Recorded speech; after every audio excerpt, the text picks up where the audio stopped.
Yeah, good afternoon everybody to another episode of Autogefühl. Today we would like to present you the smallest Porsche SUV, the Porsche Macan. In this case the version with the V6 3-liter diesel engine, the Macan S Diesel.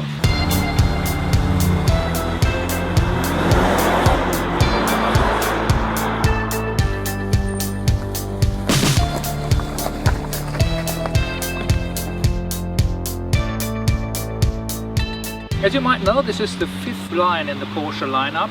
I mean, there are three sports cars, the Cayman, the Boxster and the 911, and we have also the large SUV, the Cayenne, and this is the mid-size SUV. It's loosely based on the Audi Q5. They share a common platform, they have around 1/3 of common parts. But as I will tell you later on, the Porsche has many specific components. For instance, the all-wheel drive is totally Porsche developed, there's no quattro drive anymore. The axles are identical, but it has also its own brake system, its own interior that we have presented separately, and I mean also the exterior design. If you have a look closer now in a few seconds, you will see there is nothing Audi Q5 in that car. It is built in the Leipzig plant of Porsche together with the Cayenne and is offered since the beginning of this year. As I told you, there are two petrol engines, also V6s, a 3-liter V6 and then the most powerful, a 3.6-liter turbocharged petrol engine, and they have one diesel, and this is also sourced from Audi. The 3-liter pumping out 258 horsepower and a maximum torque of 580 Newton meters at 1800 RPM.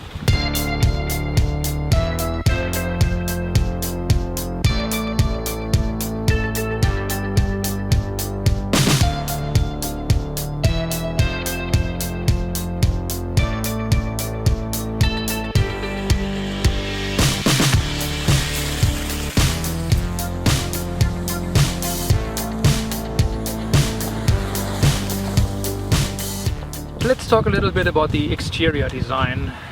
This was done under the leadership of Michael Mauer, the chief designer of Porsche for many years. And I think at first glance it's very much soft forms and not very many hard edges at this car.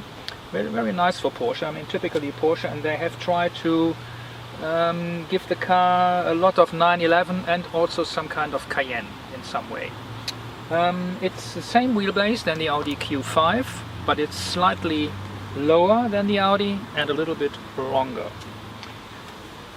If we start with the DLO, the glass house, you see that sloping line. It's called the fly line at Porsche internally here.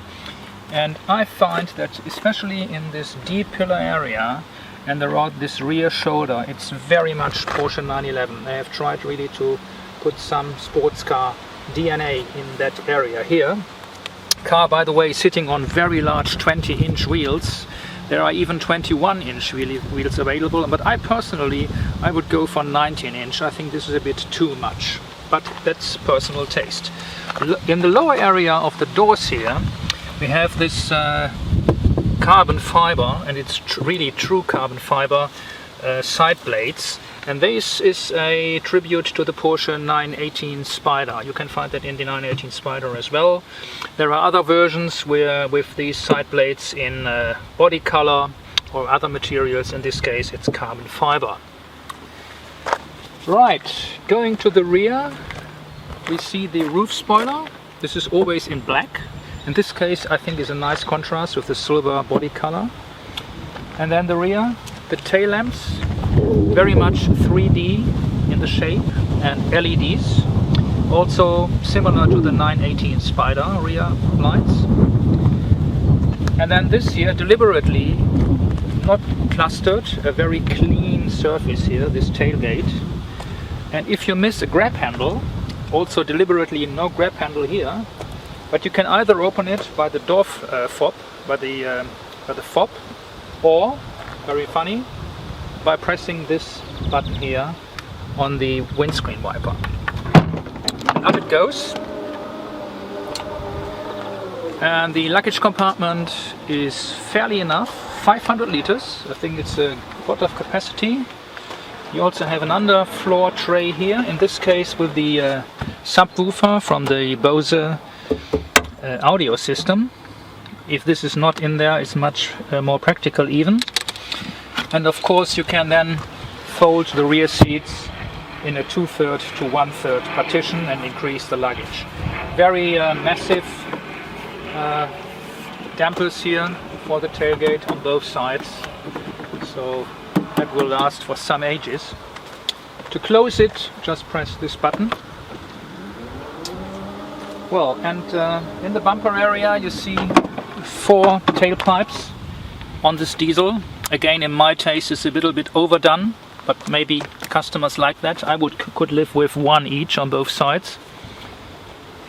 So overall, we come to the front end as well, but to draw a summary at this point, a lot of sculpture in the car, but mainly soft surfaces and soft curves, and just hardly any hard edges. So a quite spectacular look into the engine compartment of the Porsche Macan S diesel. Quite a few surprises here. As you can see, the headlights, by the way, another reference to the 918 Spider, they stay in place when the hood goes up. Here, this is the opening for the headlights. So it's a clamshell hood that goes above the fenders, very classical way, and these stay firmly in place. By the way, underneath here we have the fog lights, and then these 2 fins here, and this is closed, so it's a little bit of fake. There is no cooling effect here, it's just for the show of it, but it's again also a feature that you can see in the Cayenne. Here are the indicator lights. So in the engine bay itself, you notice this stabilizing strut here to give the car a little bit more lateral stiffness.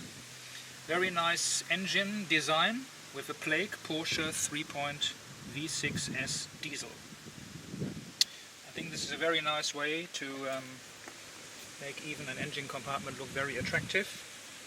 And we also have here very massive mounting points. First these dampers here, and also then further to the front screen, also quite massive locking mechanism. So a very solid car in this area. And now close it, and you can see this is the opening for the headlight.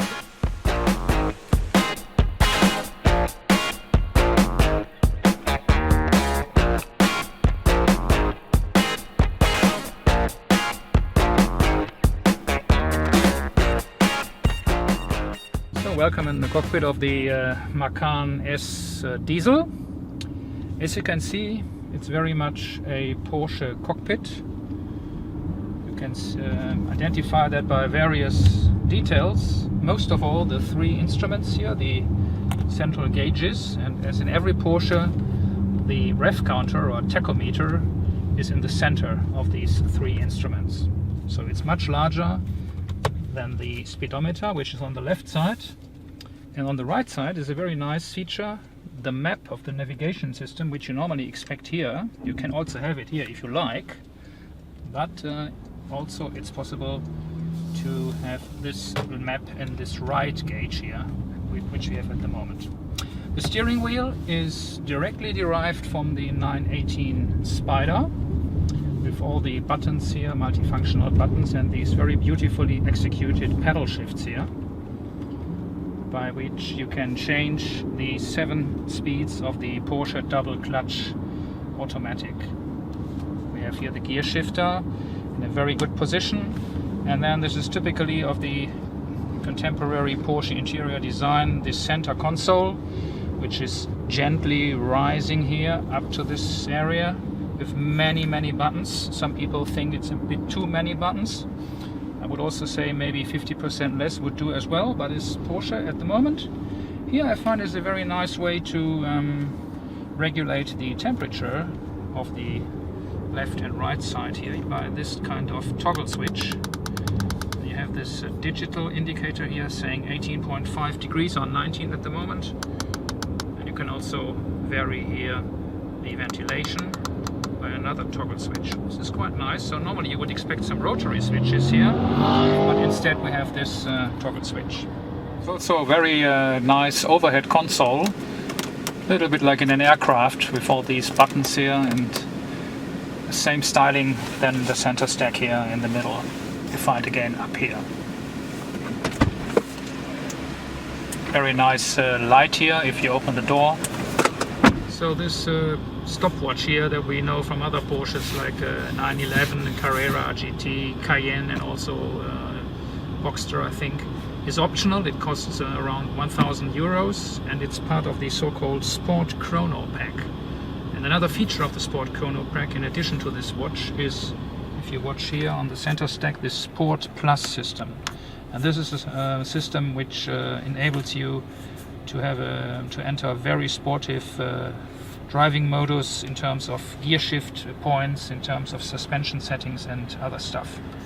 So this is for a sporty driver. If you go with the car to the Nürburgring or to another circuit, just press the button and you can measure your lap time, for instance. So we were talking about typical Porsche idiosyncrasies and peculiarities, and one of these are the keys, the fob key of all the Porsches, and it's very nicely shaped. As you can see, it resembles the shape of the car.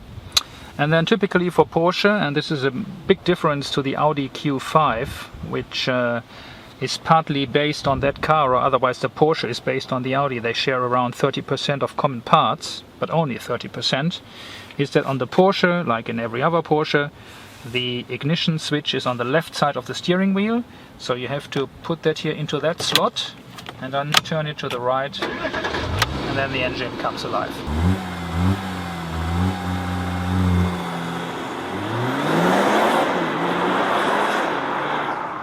So as I told you earlier, Porsche people in Weissach at their R&D center have done a lot of tuning to the chassis of that car.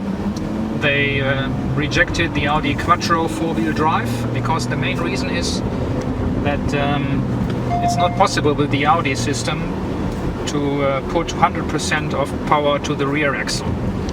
So in the Audi Q5, for instance, there's only 60% of the torque going to the rear wheels, not more, whereas in the Macan it's 80%. So the normal driving characteristic is very much resembles a rear-wheel driven car.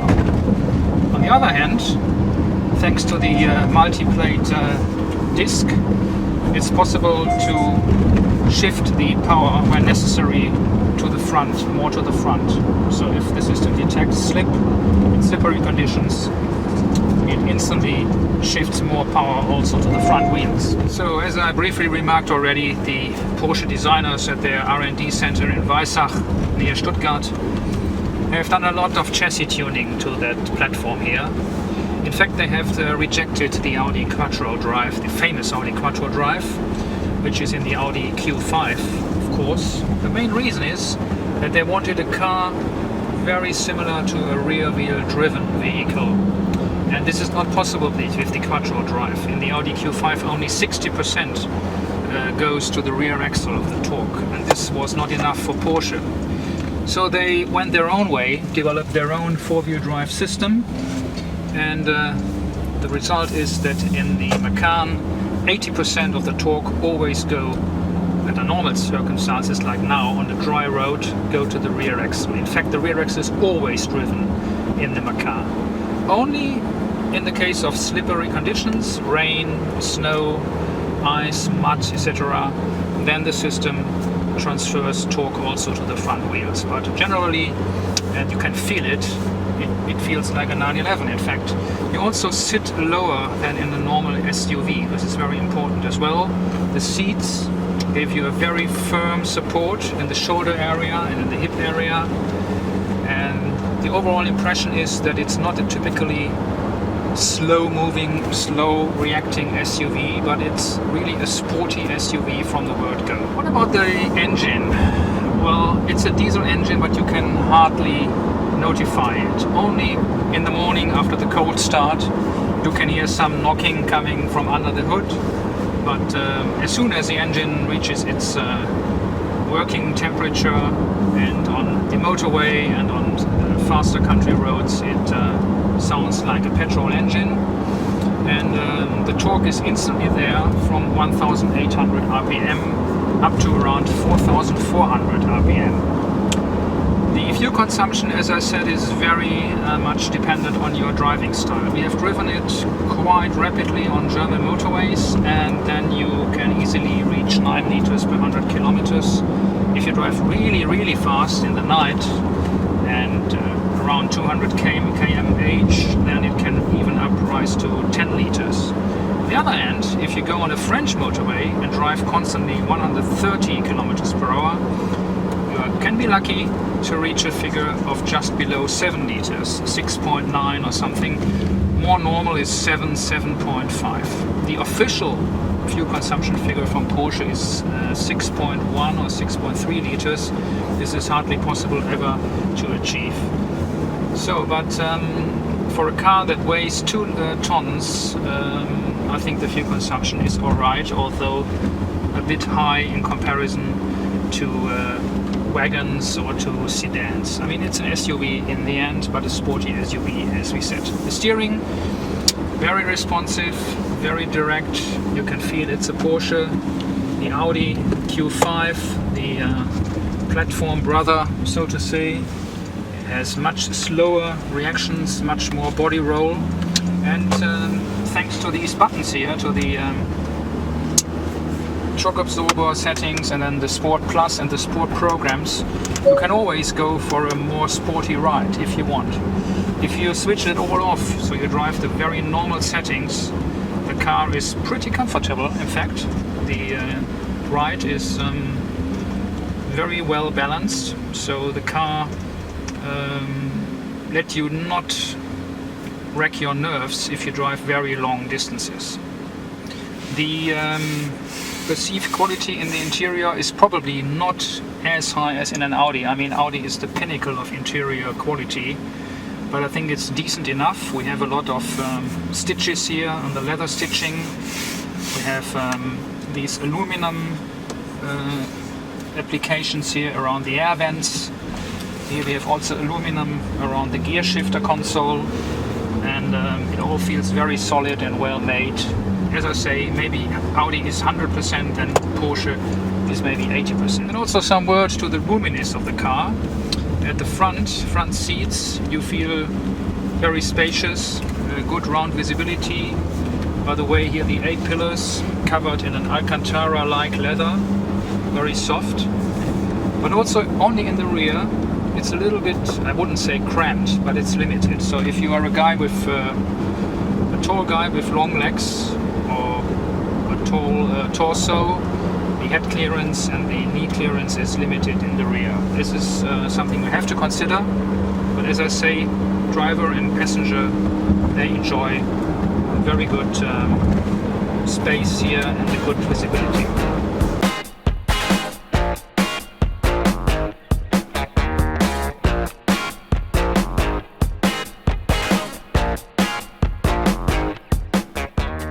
So if you want to go off-road with the Macan Diesel S, you can do that. I think maybe 90% of all customers will never go into off-road terrain, but some might do, and then you are well prepared with that car. First of all, there's this off-road button, which is already activated here, which gives you a bit special distribution between front and rear torque, and other parameters are also tuned for off-road driving. But the Optimum is an extra package. It's the air suspension package, which is unique in that compact or mid-size SUV segment. It costs 2,630 euros, but at a push of a button, another button, you can increase the ground clearance from 198 to 230 millimeters, and this is quite a lot.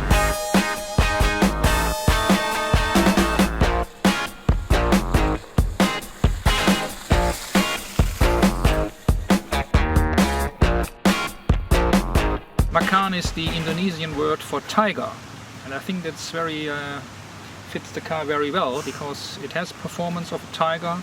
It sits on the 20-inch wheels like a tiger, ready to jump forward and to show its performance. Well, it is a true Porsche. I mean, that's for sure. It looks like a Porsche. It has many 911 and Cayenne design icons on the exterior design. The interior is 100% Porsche. There are no Audi components to see.